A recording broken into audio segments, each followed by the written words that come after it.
Hello sa inyo guys. Ayan, napakatagal nating walang upload, ano? Kasi wala eh. Walang-wala tayo ngayon. So, bali ngayon, ang gagawin natin ay magti-trip na lang muna tayo. Ang gagawin ko ay bubuin ko to. Yan. Itong puzzle blocks na to, kung naman tawag nyo dito, Rubik's Cube talaga yung basically ang pinaka tawag natin dito, no? So, yan, bubuin natin to sa pinakamahaba at pinakamatagal na paraan. Again ha, pinakamahaba at pinakamatagal. Baka mamaya may mag-comment dyan, ang bagal-bagal naman, tagal-tagal naman buuin. Kaya nga, di ba, pinakamahaba at pinakamatagal. Pero slowly but surely, ika nga nila. So yan ha, bubuin natin to. At gagawin natin to, walang daya. So baka mamaya meron naman mag-chismak sa atin dyan na mandaraya tayo, nangunguha tayo ng hindi atin. Ano, huwag kayo maniniwala doon kasi ang naniniwala sa tanga, tanga din. Ang naniniwala sa gago, gago din. Kaya huwag kayo maniniwala doon kasi pag naniwala kayo doon sa mga gago, gago rin kayo.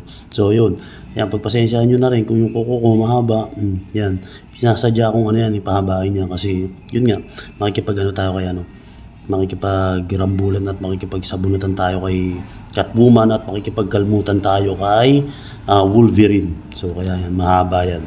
Kaya yan ha, again, pinakamahaba at pinakamatagal na pagbubuo ng Rubik's Cube. Kaya ang gagawin natin ito, walang cut yung video natin. Makikita nyo dyan, dire-diretso, baka sabihin nyo, dinadaya ako kayo. So start tayo ngayon. Dahil ang favorite color ko ay green, ang magiging base natin, syempre, dahil favorite ko nga ang color ng green, ay naku naman, syempre, dun tayo sa red. So red yung magiging base color natin. So ayan, gulo-gulo na yan. Guguluhin pa natin para ano nyo. So yan, gagawin natin ay red. So gagawa muna ako ng cross na red. Yan, cross na red muna tayo. So hahanapin ko yung mga ibang parts niyan para makabuo tayo ng cross. Course tuloy. Makabuo tayo ng cross, no? So ganyan. Yung cross na yon, pantaboy yun sa mga luka-luka, loko-loko, demonyo, or demons, or monster. Yan, so yan. Hanapin natin yung ibang part. Hanapin ko pala. Nood lang kayo dyan. So ito yung ibang part. Yan. Paano ko ilalagay yan doon? So, gaganyan ko lang. Tapos yun na. Meron na akong isang, ano na yun, isang part ng cross na yan. Konti na lang, tatlo na lang. Huwag yung papansinin muna tong kanto. So, ito na. Ito na ako. Hanapin ko yung iba. Sampa. So, ito yung isa. Gawin ko dyan ay gano'n naman. Yan. Ito naman yung isa. Gawin ko dito ay gano'n naman. So, meron na akong pa gano'n. Ito na lang. Hanapin ko yung isa niyan. Saan nakalagay yan? Ito siya. So, ganun ko lang. Ayun na siya. So, may cross na ako ngayon. Yan na. May cross na ako. Ganun ko yung pinakakanto. Pero mamaya na yun. Tatapat ko muna tong blue. Yan, red tsaka blue. Doon sa pinakakatapat niya. Na blue din. So, yan. Nakatapat na. Kailangan nakatapat din yung mga ibang middle part. Or pinakagitna nito. So, ito, iba kulay. Puti, yellow yung nakalagay rito. So, ang gagawin natin niya, kailangan maging puti. Tingnan muna natin yung iba. So, dito napunta yung puti. Yan, kailangan ilipat natin yan doon. Dito naman ay green. So, nagka-rumble-rumble yung tatlo. Isa lang ang okay. Ang gagawin ko ngayon dyan ay pagdilipat-lipatin ko lang. Ito ngayon, yellow, ilalagay natin sa yellow. So, dito siya sa likod. Baba ko lang ha. Yan. Tapos, sana yun? Ito na. Galing ko doon sa likod. Hihit ko naman ito pag ganun. Yan. Yung part naman na nandito kanina, nandito siya sa ilalim. Dadaling ko ngayon siya dito. Yan. So, syempre, iba pa rin yung kulay niya, pero cross pa rin tayo. Pero yung yellow natin, nailagay na natin dito. So, yan na. Ito naman ngayon, tsaka to ang pagpapalitin ko. Kasi magkai-opposite sila ng kulay, no? Magkaiba sila ng kulay na. So, yan na. Ibaba ko lang ulit yun. Tapos, ito siya. Ligay ko ngayon doon. Tapos, ayan. Binalik ko naman siya doon. Tapos, ito naman. O, buo pa rin yung cross ko. Yan. Tapos, yung mga gilid-gilid na gitna, okay na tayo rito. Tapat na rin tayo sa green. Tapos, yellow at blue. So, okay na. Yung mga kanto naman. Hanapin ko yung mga kanto. Ang kailangan ko dito, for example, blue at yellow, tapos red. Blue, yellow, red. Hanapin ko yung blue at yellow, red na yan.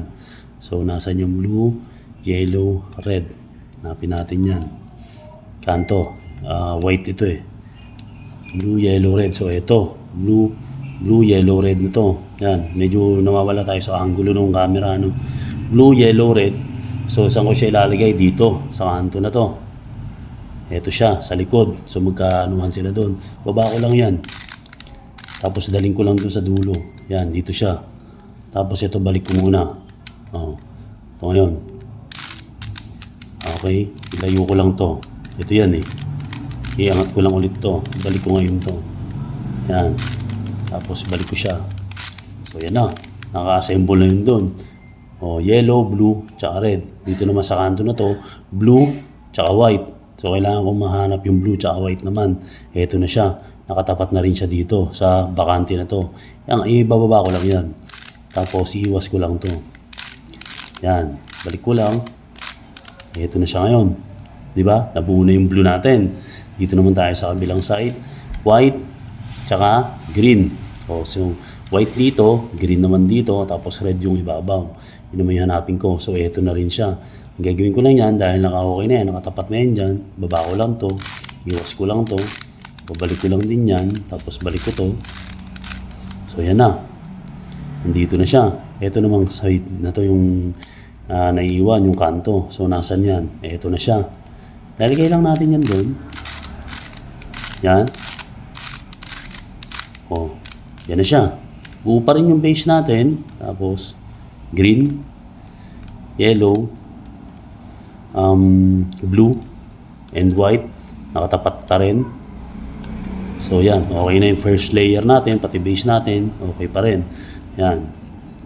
Oh, so, next natin dyan, yung mga panabi. Yan. Sa gitna tayo bubuo yung second layer. So, for example, ang kailangan ko dito ay blue, tsaka yellow. Hanapin ko ngayon blue tsaka yellow. Ito siya, blue tsaka yellow. Ilalagay ko ngayon tong piece na to. Yan, dito. So, paano gagawin ko dyan? Ganito lang gagawin ko dyan. To. So, ito na siya ngayon. Blue tsaka yellow. Diba? Blue tsaka yellow. Tapos, susunod dyan, tayo ng blue tsaka white. Okay. Sa yung blue tsaka white na yan, ito na siya. Blue tsaka white. So, lalagay natin siya dito. No, nawawala sa angulo yung camera natin, no? Ay, yung kamay natin doon sa camera. Pero okay lang yan. So, ayan na. Blue tsaka white. Yeah? O, blue tsaka white. So, kabilang side, green tsaka white. Hanapin natin yung green tsaka white naman. Hanapin ko. Ito. Green tsaka white na siya. Ando dun siya.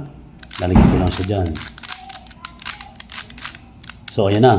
White, tsaka green. O, green, tsaka white. O. So, yung gitna natin, or gitna nitong Rubik's na hawak ko ngayon, ay buo na. Ayan na. Pagdating sa base natin, okay pa rin, maayos pa rin.